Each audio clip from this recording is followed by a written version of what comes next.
Assalamualaikum class. Today we are starting a new chapter, ecosystem. First we will do the introduction about ecology and ecosystem.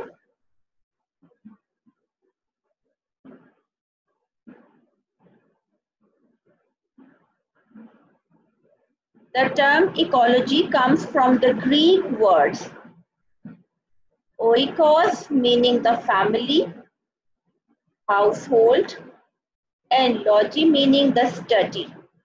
The term originally was coined by the German zoologist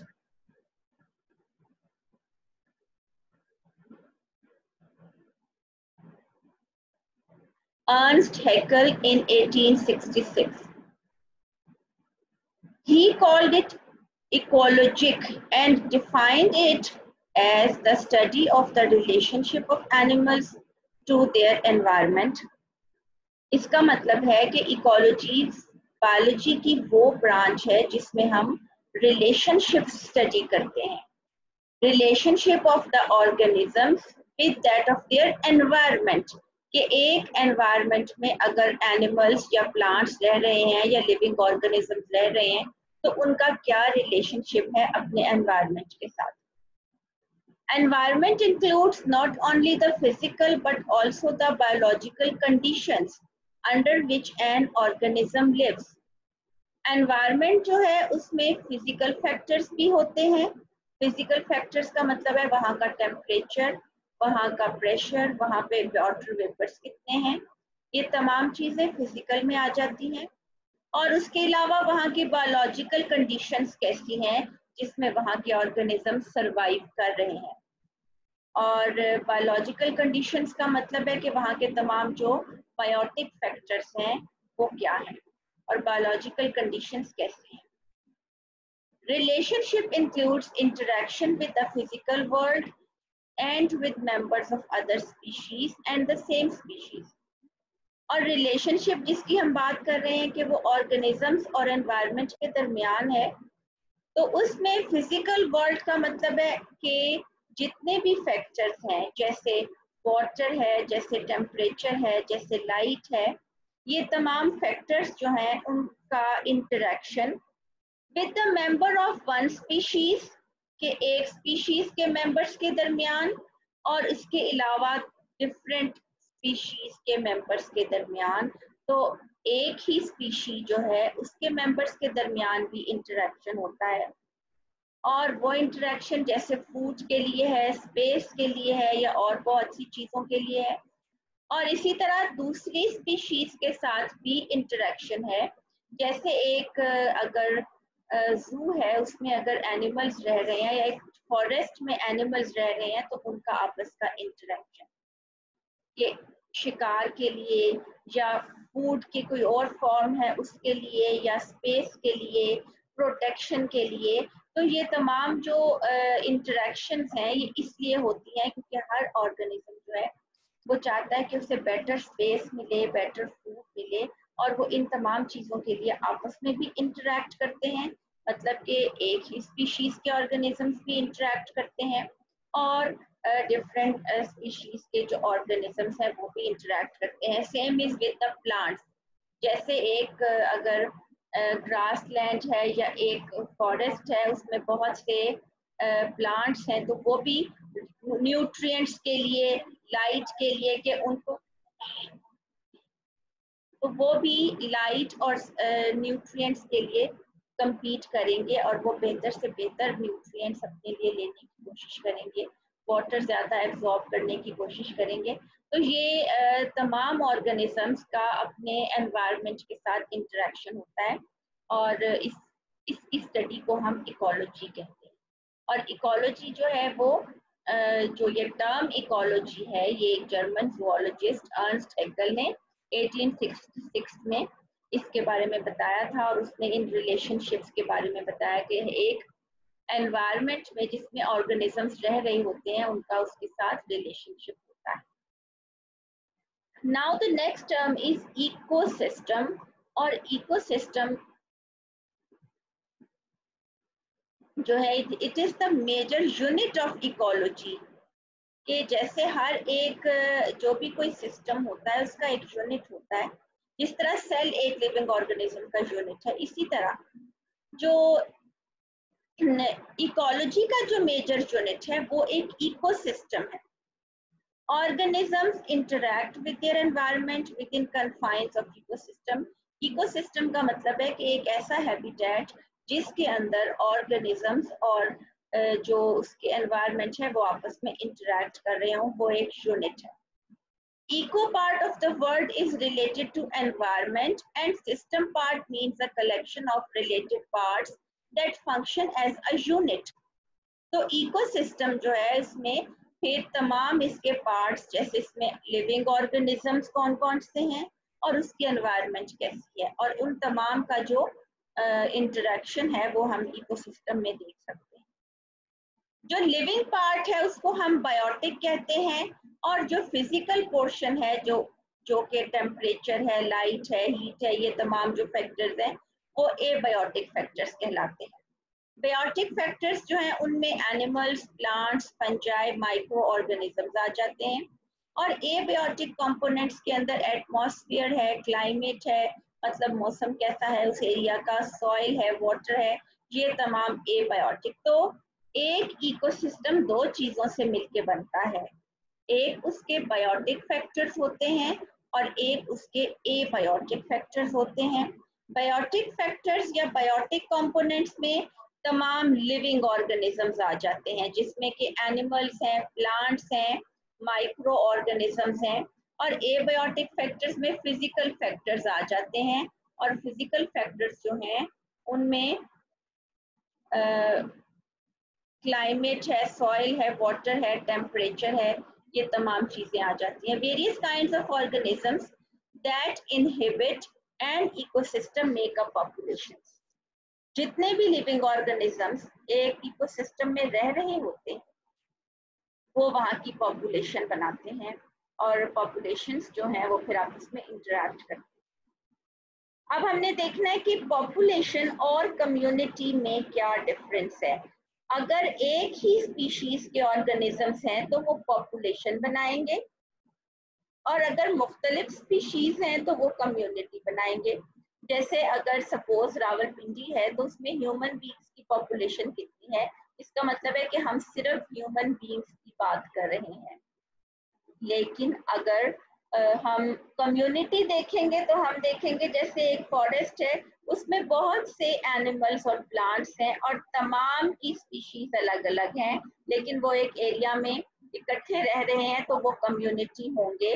तो population is the group of interbreeding individuals of the same species occurring together in space and time, कि एक जगह पे और एक वक्त में रहने वाले वो लोग या वो ऑर्गेनिजम्स जो सेम स्पीशीज से बिलोंग करते हैं, and they can freely interbreed in nature.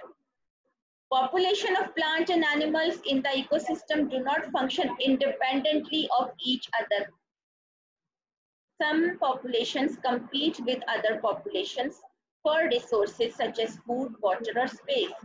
एक एरिया में या एक इकोसिस्टम में एक पॉपुलेशन नहीं होती, उसमें प्लांट्स की और एनिमल्स की बहुत सी पॉपुलेशंस होती हैं, और सबका अपना अपना रोल होता है एक एरिया में, और वो इंडिपेंडेंट होती है एक दूसरे से।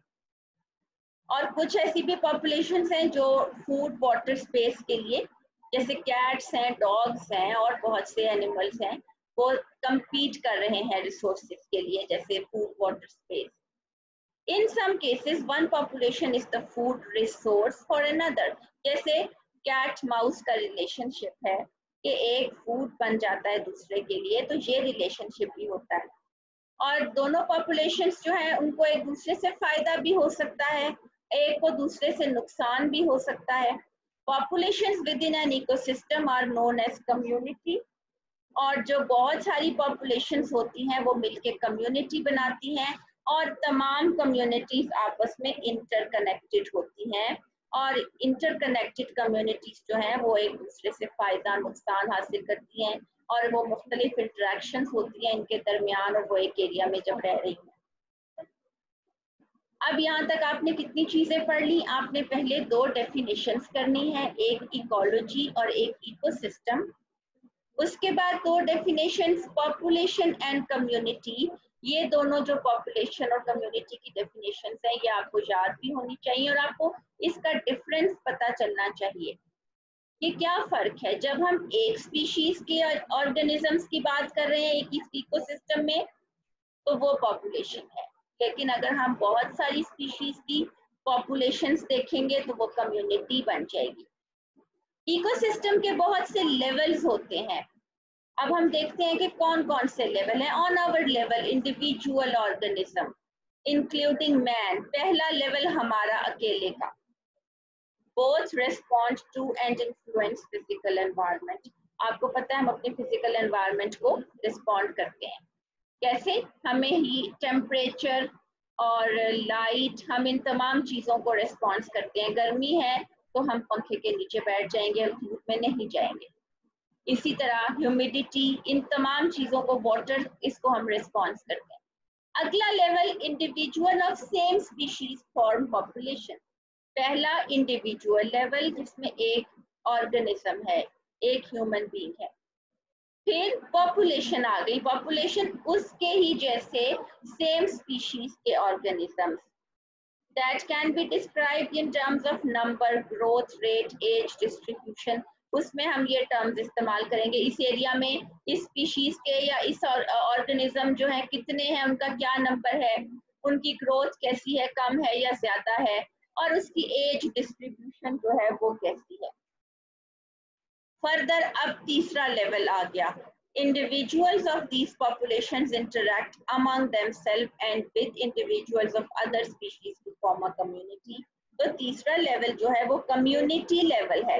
मतलब कि तीन लेवल्स हैं, अकेला इंडिविजुअल लेवल, नंबर 2 उसमें आ गया पॉपुलेशन लेवल, एक ही स्पीशीज के ऑर्गेनिज्म, और नंबर 3 कम्युनिटी लेवल, इसमें तमाम स्पीशीज के लोग आते हैं, उसको हम कम्युनिटी लेवल कहते हैं। अच्छा, इसके बाद अब हमने देखना है कि अभी तक आपने पढ़ा है कि इकोसिस्टम्स होते हैं। अब हम देखेंगे कि दुनिया में मतलब बड़े बड़े मेजर टाइप ऑफ इकोसिस्टम्स कौन से हैं। अगर कोई बहुत बड़ा एरिया है जो कि एक बहुत बड़ा जियोग्राफिकल रीजन है और वो एक खास किस्म का इकोसिस्टम है, जैसे फॉरेस्ट है, जैसे डेजर्ट है, जैसे कोई ग्रास लैंड है या कोई वाटर का इकोसिस्टम है, और वो बहुत बड़ा जियोग्राफिकल एरिया ले रहा है, तो उसे हम कहेंगे बायोम। तो ये बायोम की जो टर्म है, it is for the ecosystem which occupy the large geographical area. Each biome consists of a combination of plants and animals in the fully developed climax community and is characterized by a uniform life। इसका मतलब है कि हम ऐसे habitat की या ऐसे ecosystem की बात कर रहे हैं जिसमें कि एक प्लांट्स एनिमल्स का कम्बिनेशन है और वो फुली डेवलप्ड कम्युनिटी है, जिसमें स्पीशीज जो है वो मुकम्मल है और वो वहाँ के मुताबिक compete करते करते अब वहाँ पे मैच्योर हो चुकी हैं। जैसे डेजर्ट का इकोसिस्टम है तो वहाँ पे आपको स्पेशल प्लांट्स नजर आएंगे जो कि कैक्टस वगैरह होंगे जो वहाँ पे फुली अडेप्टेड है, आपको वहाँ पे और तरह के प्लांट्स नहीं मिलेंगे।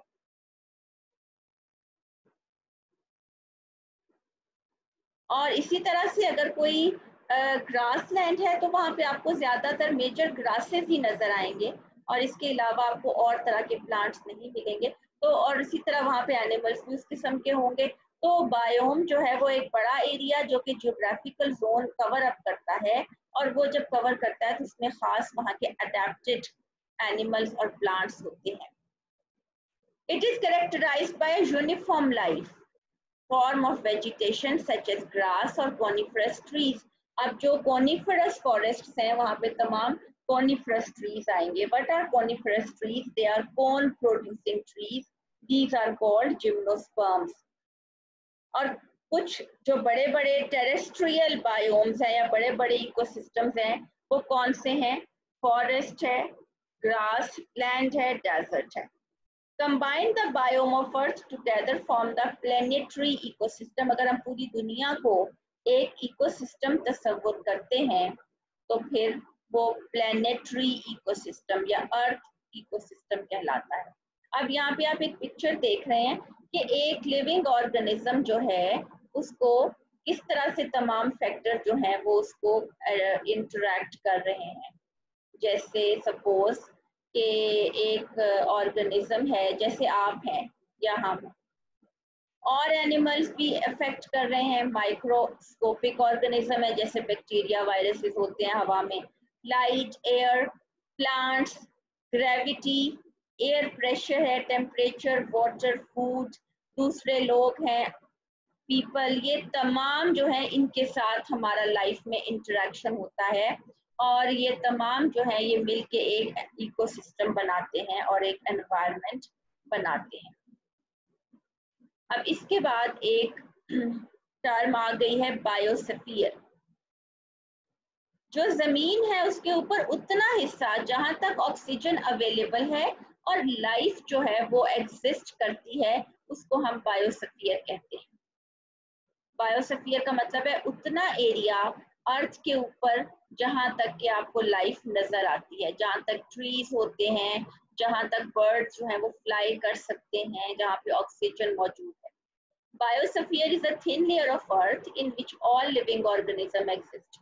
इसी तरह जमीन के नीचे जहां तक के लिविंग ऑर्गेनिजम्स जैसे एंट्स हैं या और आर्थ्रोपॉड्स हैं या और ऑर्गेनिजम्स रह सकते हैं, वो तमाम एरिया जिसमें लाइफ है या लिविंग ऑर्गेनिजम्स हैं उसको हम कहते हैं biosphere. But also interact to modify and control chemical and physical conditions of the biosphere. An organism lives in a habitat.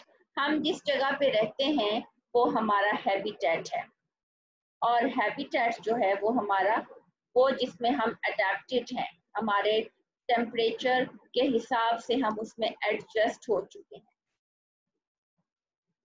Next, now habitat की अब हमने देखनी है कि क्या डेफिनेशन है। Actual location of place where an organism lives is called its habitat. और organism जो है वो बहुत से एनवायरमेंटल फैक्टर्स को रिस्पॉन्ड करता है, उसकी टॉलरेंस होती है, it can inhabit a location, वो अपनी एरिया के मुताबिक वहाँ पे टॉलरेट कर सकता है, रह सकता है। जैसे एक डेजर्ट प्लांट जो है वो ही डेजर्ट में रहेगा और ग्रासेस वहाँ पे नहीं लग सकते। तो हर एक ऑर्गेनिज्म अपने एरिया को रिस्पॉन्ड करता है और उसके मुताबिक वहाँ पे सरवाइव करता है और वो एरिया उसका हैबिटेट है। Now the next term is निश, NICHE।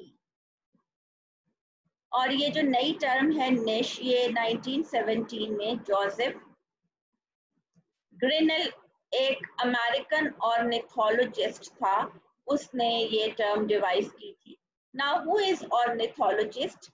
And a scientist who studies the birds, उसको हम कहते हैं ornithologist. He first proposed the term niche in ecology. The habitat and niche are closely related. Niche is defined as the ultimately distributional unit within which a species is restrained by the limitations of its physical structure and its physiology.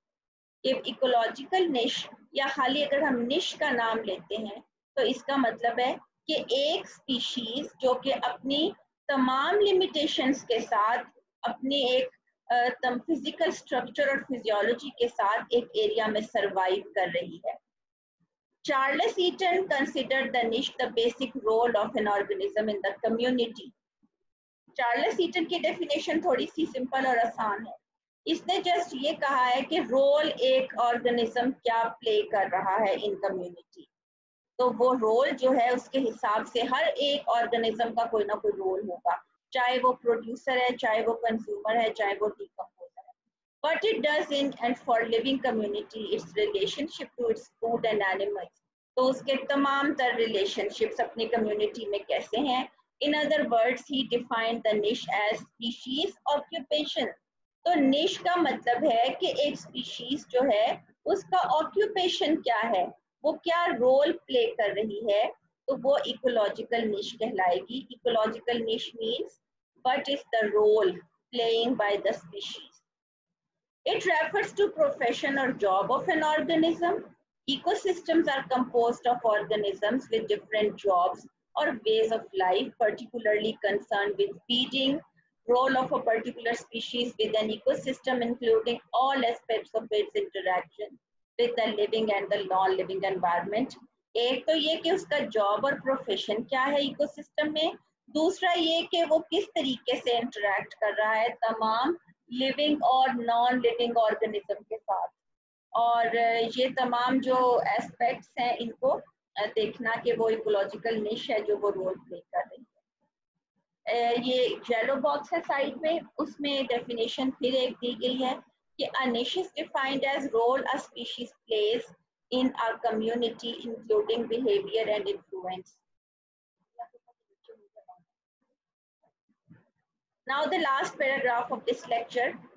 Ecological niche with habitat also specifies how the organism get its supply of energy and material, कैसे वो अपना energy और material जो है वो हासिल कर रहा है.